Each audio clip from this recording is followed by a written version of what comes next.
Hello friends, welcome एक नई class के साथ। पिछले वीडियो में मैंने आपको बताया था कि किस तरीके से मैथ को पढ़ सकते हैं, और ये आज का जो वीडियो है उसी जो श्रृंखला को आगे बढ़ाते हुए ये हमारा जो वीडियो है आपकी रेलवे एनटीपीसी की परीक्षा, यूपीएससी का सीसेट, पीसीएस का जो सीसेट या बैंक, रेलवे, आईबी अन्य एग्जाम में आने वाले मैथ के लिए, साथ ही यूजीसी नेट जो एग्जाम होने वाला है दिसंबर के लिए, उसके लिए भी उपयोगी है। चलिए शुरू करते हैं। तो मैंने आपको पिछले वीडियो में कुछ बातें बताई थी और उसमें मैंने संख्याओं के प्रकार बताए थे। संख्याओं के प्रकार। तो संख्याओं के प्रकार को ही आगे बढ़ाएंगे। हमारा जो चैप्टर था वो संख्या पद्धति का था। संख्याओं के प्रकार में हमारा चैप्टर जो संख्या पद्धति का था, तो संख्या पद्धति हमारा चैप्टर था। संख्या पद्धति ये हमारा चैप्टर था। इसी चैप्टर को आगे बढ़ाएंगे। इसमें हमारा चल रहा था संख्याओं के प्रकार। तो संख्याओं के प्रकार मैंने आपको बता दिए थे। संख्याओं के प्रकार, तो इसमें कुछ बातें रह गई थी, उसको ही आगे बढ़ाते हैं हम लोग। तो संख्याओं के प्रकार में मैंने आपको बताया था कि संख्याएं कितने प्रकार की होती हैं। जैसे एक बार रिपीट कर दे रहा हूँ, संख्याओं के प्रकार में मैंने प्राकृतिक संख्याएं बताई थी। प्राकृतिक संख्याएं वे संख्याएं होती हैं जिनकी सहायता से हम वस्तुओं या चीज़ों की गिनती करते हैं या गणना करते हैं, प्राकृतिक संख्याएं कहलाती है। प्राकृतिक संख्याएं कह लो या फिर उन्हें जो है प्राकृतिक संख्या कह लो या प्राकृत संख्या कह लो, बात एक ही है। तो ये जो प्राकृतिक संख्याएं होती हैं जो एक से शुरू होती हैं, 1 2 3 4 5 6 और ये अनंत तक जाती हैं। दूसरी मैंने आपको बताई थी पूर्ण संख्याएं, जिसको हम होल नंबर कहते हैं। नेचुरल नंबर जो प्राकृतिक संख्याएं होती हैं, और होल नंबर जो होता है हमारा पूर्ण संख्याएं होती हैं। तो पूर्ण संख्याएं वे संख्याएं होती हैं जिनमें यदि प्राकृतिक संख्याओं में हम शून्य को शामिल कर लेते हैं तो जो संख्याएं बनती हैं वो हमारी जो है पूर्ण संख्याएं बनती हैं। पूर्ण संख्याएं 0 1 2 3 4 से शुरू होती हैं। या हम कह सकते हैं शून्य को शामिल करने पर, प्राकृतिक संख्याओं में शून्य को शामिल करने पर जो संख्याएं बनती हैं वो प्राकृतिक संख्याओं को, अगर संख्याओं में शून्य को शामिल कर लिया जाए तो वो पूर्ण संख्या बनती है, यानी होल नंबर बनता है। तीसरा हमारा जो था वो तीसरा हमारा उसकी बात हुई थी कि शून्य क्या है। शून्य एक प्राकृतिक संख्या नहीं है, ये बात हमें याद रखनी है। शून्य क्या है, एक पूर्णांक है। तीसरे नंबर की सम संख्याओं की बात हुई थी इवन नंबर। इवन नंबर्स वे होते हैं जो प्राकृतिक संख्याएं, ऐसी प्राकृतिक संख्याएं जो 2 से पूर्णतः विभाजित हो जाती हैं, इवन नंबर्स कहलाते हैं। इवन नंबर मतलब सम संख्या है, जैसे 2 4 6 8 10 12 और 14 16 18 20 इत्यादि। नेक्स्ट बात कर रहे हैं ऑड नंबर, जिसको विषम संख्याएं कहते हैं। ऑड नंबर्स, ऑड नंबर्स क्या होते हैं कि वे प्राकृतिक संख्याएं जो 2 से पूर्णतः विभाजित नहीं होती, उनको ऑड नंबर कहते हैं, विषम संख्याएं कहते हैं। जैसे 3 3 5 7 1 इत्यादि। 1 3 5 7 9 11 13 15 17 19 21 23 इत्यादि। उसके बाद ऋण या अभाज्य संख्याओं की मैंने बात करी थी। ऋण अभाज्य संख्या जिसको प्राइम नंबर कहते हैं। ऋण या अभाज्य संख्या वे संख्या होती हैं जो एक से बड़ी प्राकृतिक संख्याएं जो एक या अपने को छोड़कर किसी अन्य संख्या से विभाजित नहीं होती हैं, उनको ऋण या अभाज्य संख्याएं कहते हैं, जिसको प्राइम नंबर बोलते हैं। जैसे 2 3 5 7 11 13 17 17 19 23 इत्यादि। ये संख्याएं जो होती हैं ये प्राइम नंबर कहलाते हैं। उसके बाद मैंने बात करी थी यौगिक या भाज्य संख्याओं की। यौगिक संख्या क्या होती है, जिसको कंपोजिट नंबर कहते हैं। यौगिक या भाज्य संख्या उन्हें कहते हैं जो वे प्राकृतिक संख्या जो एक या अपने को छोड़कर किसी दूसरी संख्या से भी विभाजित हो जाती हैं, वो प्राइम नंबर, कंपोजिट नंबर कहलाती हैं, यौगिक या भाज्य संख्याएं। जैसे 4 6 8 10 फिर 12 फिर 14, ये जो संख्याएं हैं प्राइम नंबर है, कंपोजिट नंबर है, यौगिक संख्याएं या भाज्य संख्याएं। फिर मैंने आपको बताया था को प्राइम नंबर। को प्राइम नंबर जिसको सह अभाज्य संख्याएं कहते हैं। को प्राइम नंबर उन्हें कहते हैं वे दो प्राकृतिक संख्याएं जिनका महत्व समापवर्तक एक होता है, महत्व समापवर्तक एक होता है, और वो सहअभाज्य संख्या कहलाती हैं। दो प्राकृतिक संख्याएं जिनका महत्तम समापवर्तक, जिसको HCF बोलते हैं, हाईएस्ट कॉमन फैक्टर, एक होता है, ऐसी सभी संख्याएं, दो संख्याएं को प्राइम नंबर कहलाती है। जैसे 4 और 9। आगे मैंने बात करी थी प्राइम ट्रिपलेट नंबर।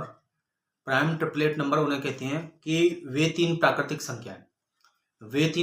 संख्याएं जिनका महत्तम समापवर्तक HCF एक हो, ऐसी 3 संख्याएं जिनका महत्व समापवर्तक HCF एक हो तो उन्हें अभित्राज्य संख्याएं कहते हैं। जैसे 8, 9, 25 ये अभित्राज्य संख्याएं हैं। उसके बाद फिर मैंने बात करी थी रेशनल नंबर, परिमेय संख्याएं, कि परिमेय संख्याएं क्या होती हैं। तो उसमें मैंने आपको बताया था एक पूर्णांक को दूसरे पूर्णांक से भाग देने पर जो लघुत्तम रूप प्राप्त होता है, एक पूर्णांक को दूसरे पूर्णांक से जो भाग देने पर जो लघुत्तम रूप प्राप्त होता है उसको परिमेय संख्या कहते हैं। दूसरे शब्दों में कि जो संख्याएं p बट्टे q के रूप में लिखी जाए या अंश बट्टे हर के रूप में लिखी जाए, जहां हर बराबर 0 या q बराबर 0 नहीं होता है, ऐसी संख्याएं रेशनल नंबर कहलाती है। उसके बाद फिर मैंने आपसे बात करी थी अपरिमेय संख्याओं की। अपरिमेय संख्याएं वे संख्याएं होती हैं जो परिमेय संख्या नहीं होती हैं, उन्हें अपरिमेय संख्या कहते हैं। जैसे √2, √3, √1/2, √5/√3 और पाई, ये सभी अपरिमेय संख्याएं होती हैं। या फिर मैंने आपको बताया था कि अपरिमेय संख्या नॉन रिकरिंग तथा नॉन टर्मिनेटिंग होती हैं, अर्थात दशमलव के रूप में बदलने पर ना तो रिकरिंग के रूप में आती हैं, ना ही इसका कोई निश्चित अंत होता है। तो ऐसी संख्याएं क्या होती हैं? अपरिमेय संख्या कहलाती हैं। फिर मैंने आपसे बात करी थी कि धनात्मक एवं ऋणात्मक पूर्णांक की, जैसे पॉजिटिव और नेगेटिव इंटीजर्स होते हैं, तो क्या होता है, पूर्ण संख्याएं होती हैं। जैसे 1, 2, 3, 4, 5 को धनात्मक पूर्णांक और इन्हें +1, +2, +3, +4, +5 कहते हैं।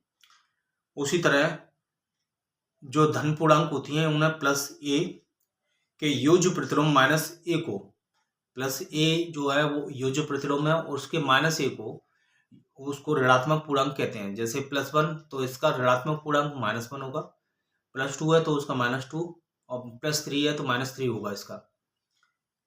ऐसे ही वास्तविक संख्याओं की मैंने बात करी थी, रियल नंबर्स क्या होते हैं? परिमेय तथा अपरिमेय संख्याओं को सम्मिलित रूप से वास्तविक संख्याएं कहते हैं। मैंने बताया था कि परिमेय और अपरिमेय संख्याओं को वास्तविक रूप से अपरिमेय संख्याएं कहते हैं। फिर मैंने आपको बताया था कि अवास्तविक या काल्पनिक संख्याएं क्या होती हैं, जिसको इंग्लिश में इमेजिनरी नंबर्स बोलते हैं। तो वे संख्याएं वास्तविक नहीं है, उन संख्याओं को काल्पनिक कहते हैं। तो जो संख्याएं वास्तविक नहीं है, वास्तविक संख्या किसे कहते हैं? परिमेय तथा अपरिमेय के सम्मिलित रूप से जो बनती संख्याएं उनको परिमेय वास्तविक रियल नंबर्स कहते हैं, और जो वास्तविक संख्या नहीं है उनको अवास्तविक संख्या कहते हैं, इमेजिनरी नंबर्स।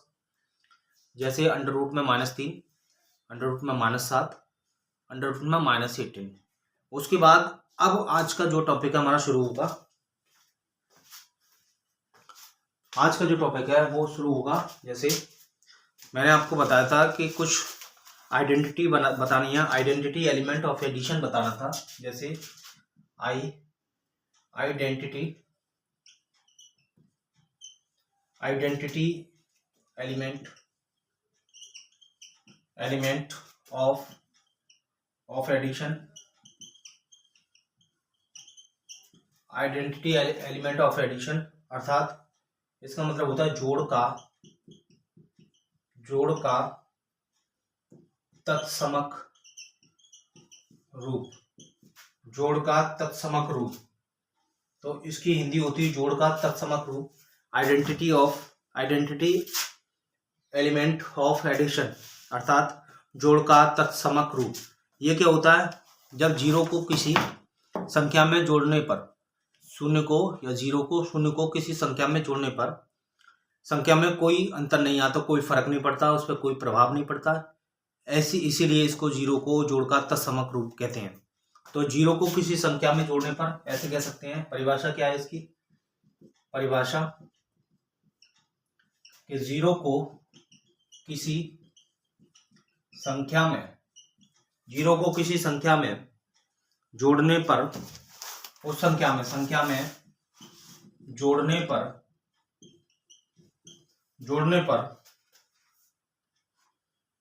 उस संख्या में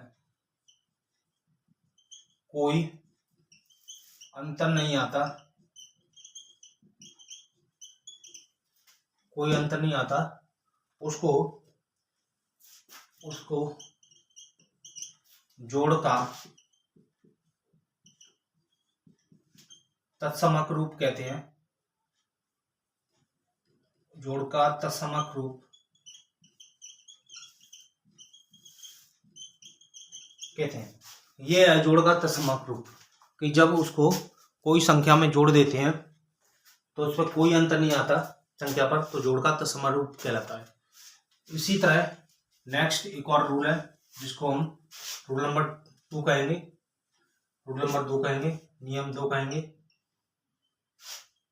नियम नंबर 2 क्या कहता है कि गुणा का तत्समक रूप, गुणांक का तत्समक रूप क्या होगा, तो गुणांक का तत्समक रूप किसी संख्या में 1 से गुणा करने पर। तो परिभाषा ये है, परिभाषा क्या है, परिभाषा ये कि किसी संख्या में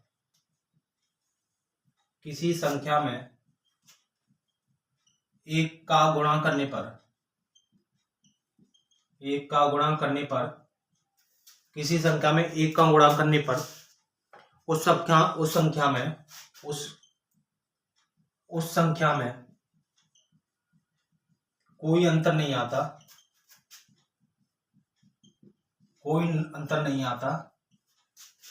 तो उसे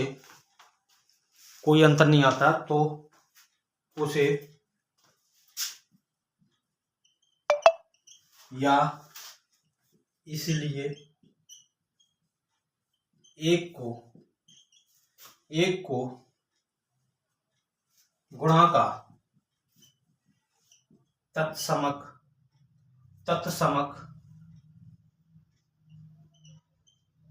रूप कहते हैं। क्या कहते हैं, गुणा का तत्समक रूप कहते हैं। तो इसको इंग्लिश में बोलते हैं identity element of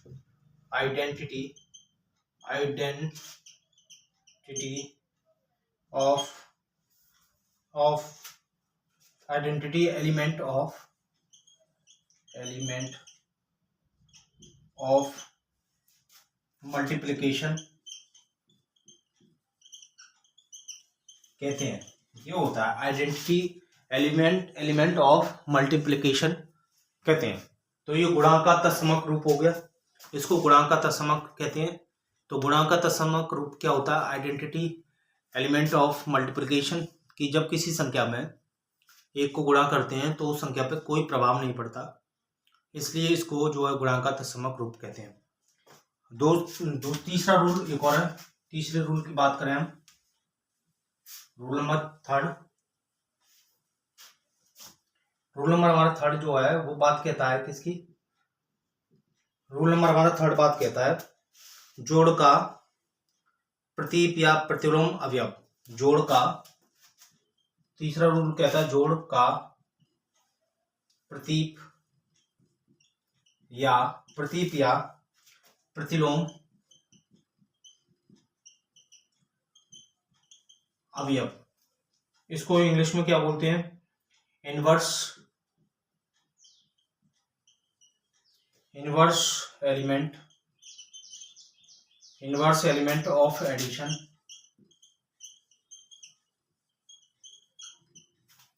inverse element of addition कहते हैं।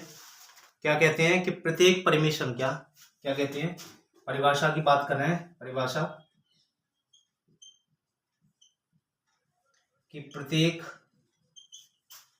परिमेय संख्या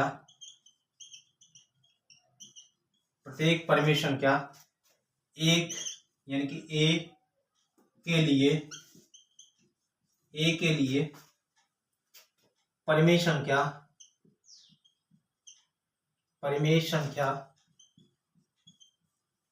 माइनस ए मिलती है। क्या मिलती है, माइनस ए मिलती है, जहां ए प्लस ब्रैकेट में माइनस ए, देखूं आपको दिख रहा है, जहां ए प्लस माइनस ए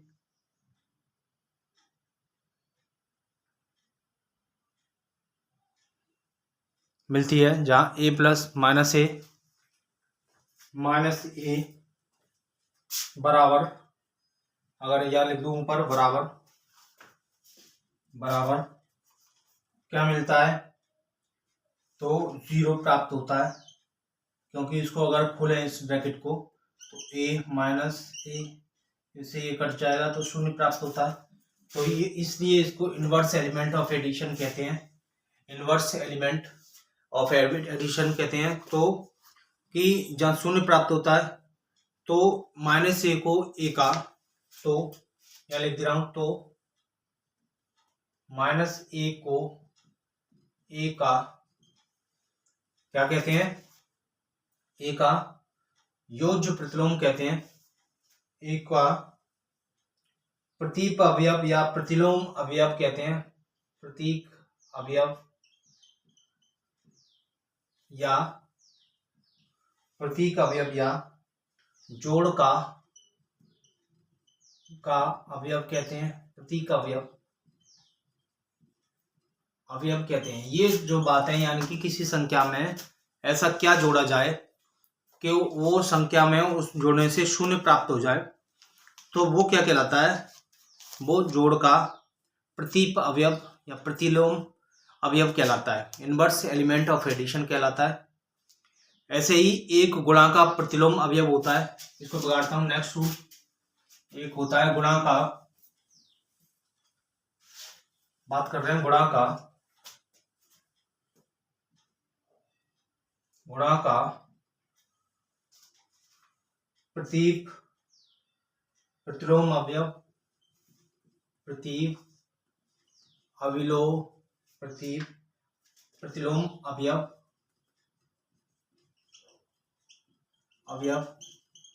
ये भी इसका जो है, इसका ही वर्जन है।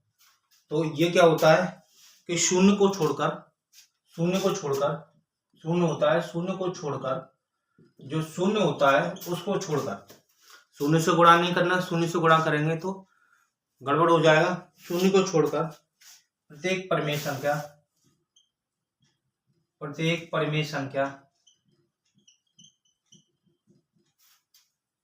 ए के लिए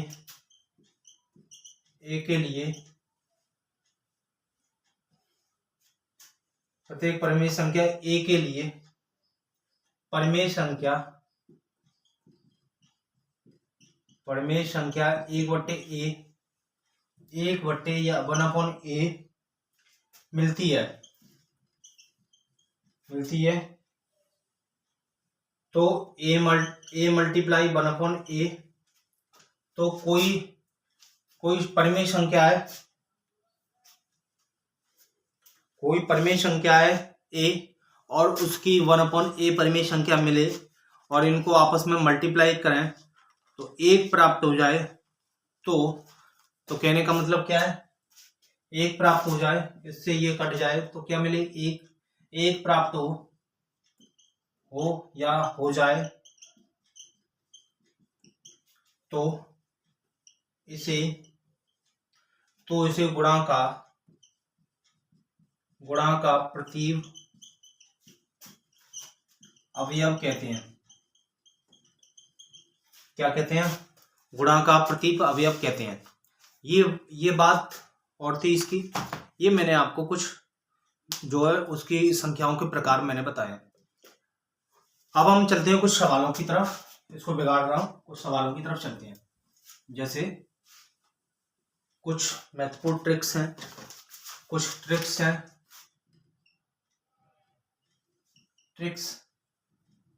तो शॉर्ट ट्रिक कह सकते हैं, जो सवाल में आती हैं अक्सर प्रश्नों में।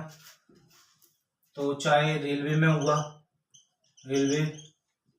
जिसमें एनटीपीसी अभी एग्जाम होने वाला है, फिर से फॉर्म आ गए एनटीपीसी रेलवे के ग्रेजुएट लेवल के, चाहे आपका यूजीसी नेट हुआ, चाहे आपका यूपीएससी हुआ, यूसी सेट, या फिर एसएससी हुआ, या कोई भी ऐसा एग्जाम जिसमें मैथ आ रहा है, उसमें ये चीज आती है। तो आज हम उसी की बात कर रहे हैं। तो शॉर्ट ट्रिक की बात कर रहे हैं। जैसे ट्रिक है, प्राकृतिक संख्याओं के बीच में,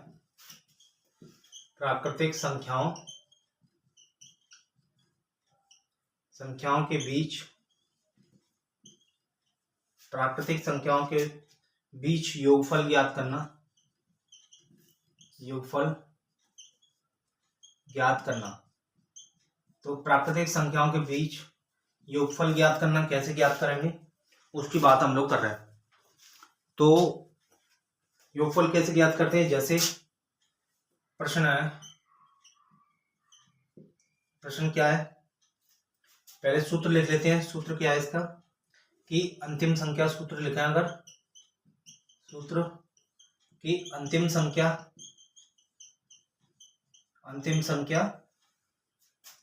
प्लस प्रथम संख्या ब्रैकेट क्लोज गुणा अंतिम संख्या माइनस प्रथम से एक कम ब्रैकेट क्लोज बट्टे पूरे के 2। तो अंतिम संख्या प्लस प्रथम संख्या गुणा ब्रैकेट में अंतिम संख्या माइनस प्रथम संख्या से एक कम बट्टे 2, ये इसका सूत्र है। तो प्राकृतिक संख्याओं के बीच का योगफल ज्ञात करना, ये सूत्र है। जैसे प्रश्न किस तरीके का प्रश्न, जैसे प्रश्न आपका ये आया, इसको बिगाड़ दे रहा हूं मैं। तो प्रश्न क्या आया, प्रश्न इस तरह से आया कि प्रश्न नंबर 1 की बात करें कि 50 और 100 के बीच, 50 और 100 के बीच आने वाली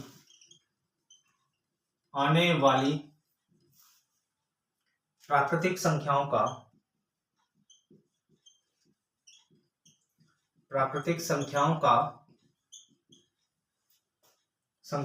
योगफल कितना होगा। ये क्वेश्चन आ गया है, ये प्रश्न है।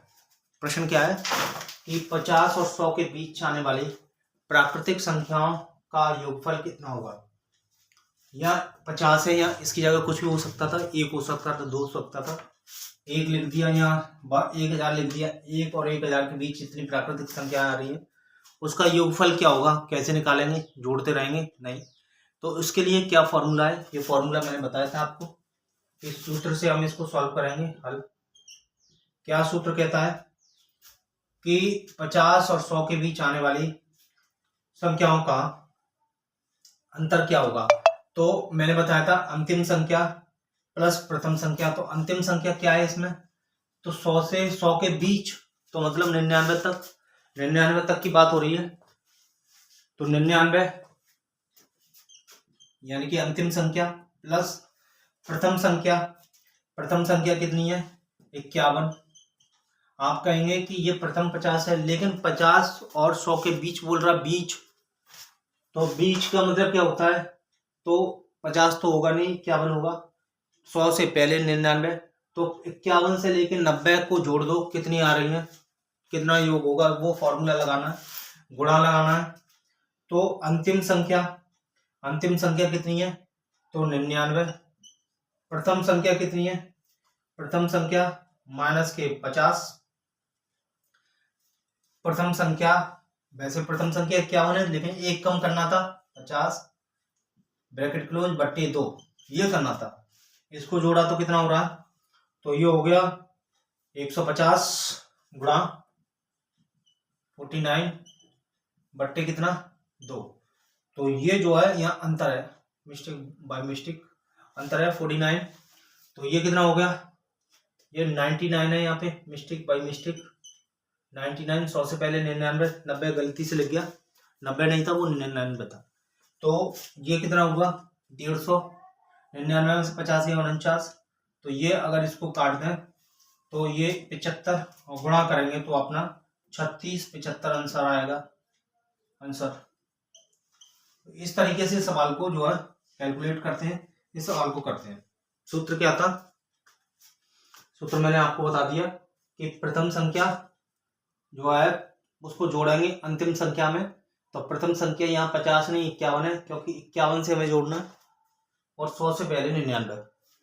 उसके बाद प्रथम संख्या से अंतिम संख्या से एक कम, तो अंतिम संख्या से क्या है एक कम कर दिया हमने 100, यहाँ पे प्रथम संख्या अंतिम संख्या माइनस प्रथम संख्या से एक कम, अंतिम संख्या 99 और प्रथम संख्या से एक कम 51, 51 माइनस 1 बराबर 50।